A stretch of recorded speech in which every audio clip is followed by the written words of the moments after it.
What I do know from this 8 years of being so deeply immersed in an unschooling life and now moving out of a focus on that and being able to make these connections, what I do know is that whether you're in school or not, this work of deschooling, detangling, acknowledging, all of that, it is a form of liberation work. It is a form of sovereignty reclamation and rehumanizing our intergenerational interactions and relationships. When we move away from a school-centric life, whether that means you withdraw from school completely or you're transitioning your homeschooling to something that's more self-directed and less mimicking school, or your family includes a child that is in school, but you, the adult, have transitioned from basically operating as an agent of the school system, like whatever this teacher says goes, to being more of a partner to your child as they navigate the dangerous roads of the school system. However it is that you are moving out of a school-centric life, one of the perhaps most important elements to acknowledge, to recognize, is grief. We tend to huddle around the fire of the benefits, the things we stand to gain and perhaps immediately gain when we move out of a school-centric way of being, of spending our time in our conversations. But we also lose things that stop happening that sometimes call for nurturing and attention so that we can move with clarity and confidence over into this thing that we are now choosing. You know how you can leave a relationship that was not healthy, maybe even toxic, but you could still miss the person? Maybe you still miss some of the logistical conveniences or some of the other conveniences that might have come with the relationship and were amazing. There were just some other things that were just more important than that, right? Aspects that meant the relationship ultimately had to end. Or maybe it's a job that you left. You had to leave it because it was just draining your soul. But you still miss the money. You still miss maybe the steady paycheck. Or maybe you miss the insurance or particular coworkers that you were cool with, not cool enough to hang with outside of work. School at the same thing. There are aspects that a child may grieve. The ease of access to homies and friends, the field trips, the group sports. So as these times find so many of us unlearning a focus on school and being a great student, and as so many of us are learning the importance of paying attention to mental health needs and diversity of thought, just a different way of looking at learning and being. I offer you this reminder that grief is a normal part of this process for many people of many ages. And you are allowed to pay attention to the grief and loss that a child might be experiencing and what you also might be experiencing in terms of grief and loss as you move away from a school-centric life. I'll give you an example from my own life just to offer you just a deeper invitation to identify your own type of grief and loss. Because sometimes this thing just does not make sense. It's like, why would you miss it? It wasn't good for you in these ways. Why would you miss it? Because I'm layered and complex, and that's how it be sometimes. So here's an example. For me, when we first broke our daughters out of school prison by using that withdrawal form, I missed having time to myself in the day.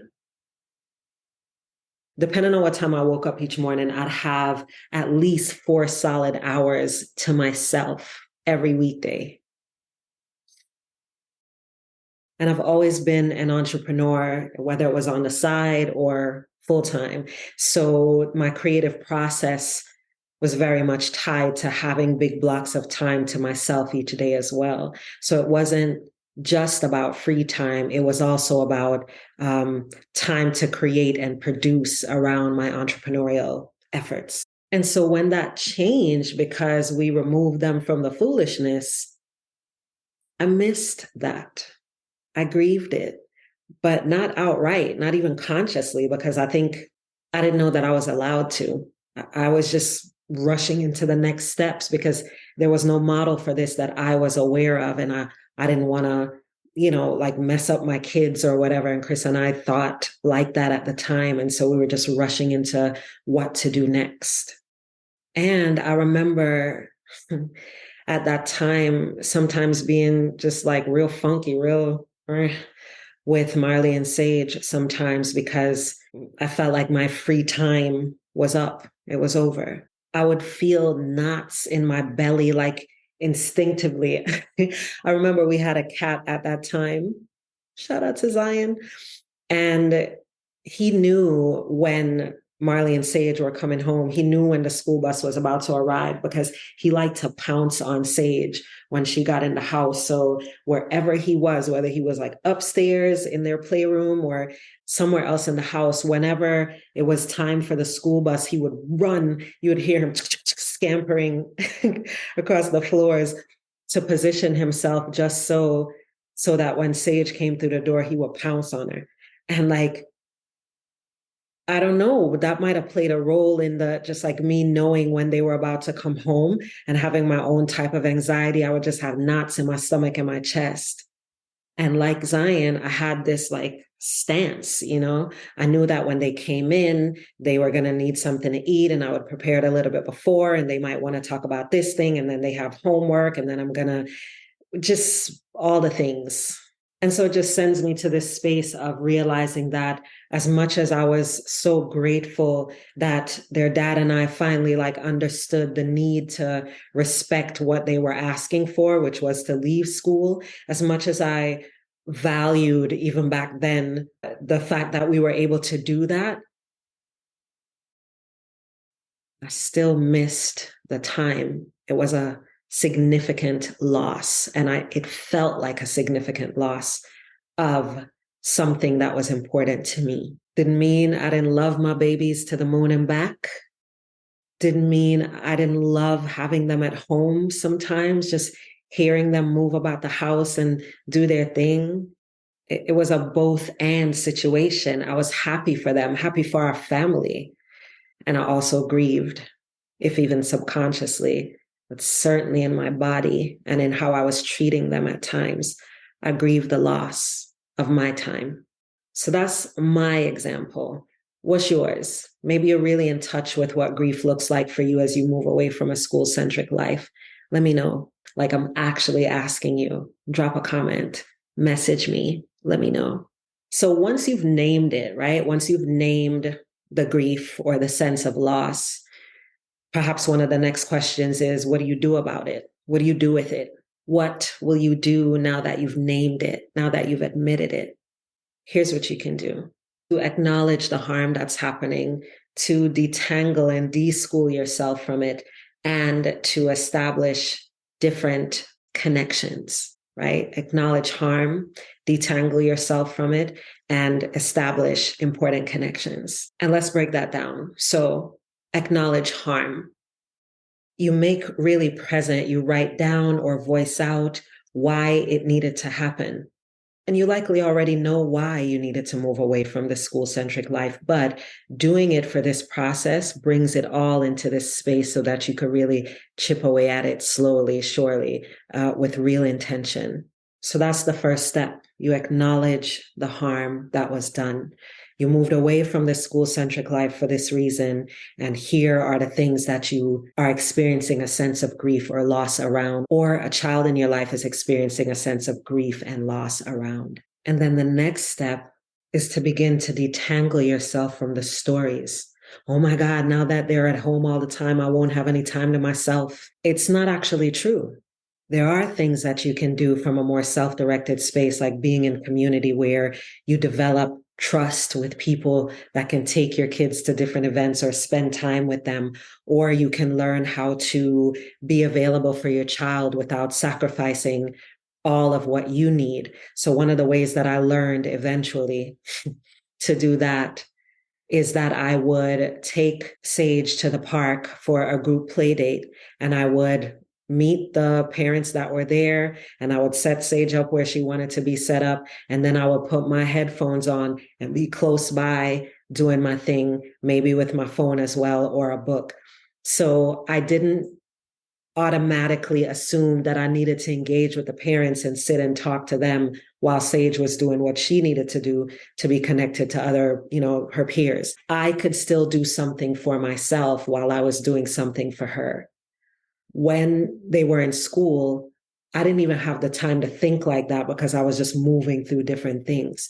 That's an example of a story I had about what needed to happen. But as I detangled myself from it, I found that there were other options that were right there. And that's kind of that third step about establishing connections or noticing connections for things that you just didn't even have the time to connect. And a part of that process of establishing new connections is starting with the simple question of like, what is so available now that this is happening? What am I now able to notice and pay attention to now that I've changed my mind? Now that I've changed my mind. Hey. Yeah. What am I able to pay more attention to when I'm in the shower and inspiration hits, or when I'm going for a walk or a drive? Just the spaciousness that can come with moving away from this life brings up so many other things that you just weren't able to do. So you can ask that question, what is so available now that I've changed my mind? Because when you do that, when there is a shift in place, when you enter a new portal, there is always, always something new to discover, or something ancient to rediscover as this version of yourself now. So in the description box, I'm going to drop some very important links. One is for a recent conversation around this whole savor work of acknowledging harm and deschooling and detangling yourself from the certain stories from that school-centric life, and then establishing or noticing new connections. Of it, Monica, like go off, go in. Yes, that's how it appears to me. That's why the premise of colonization and, more importantly, decolonization applies. So that's one. I'm also going to share an episode of Fear of the Free Child podcast where I talked with Lou about grief and loss in this world of moving into a different way of being with children and with learning. Listen, I'm telling you, the revolution will not be televised, but it will be podcast. I'm like, revolutionary. And I'm also going to drop the link to an offering that I have for families who are transitioning from a school-centric life. Again, whether you are homeschooling, but really wanting to do that in a more self-directed way, less of a way that's just mimicking school, or you have a child that is in school, like I have, and like I am myself, an unschooler in school, I'm in seminary, and you're really just wrestling with what grief and change look like in this way, specific to this new mindset, or this mindset that isn't new, but you're really embracing. I do offer coaching and guidance around that particular thing. So check out those links, like the video if this was useful, share it with someone that you suspect might be dealing with grief or loss as they're really learning to move out of their studenthood and into their personhood. And let's keep this type of conversation going. Check out those links and reach out if you are called to do that.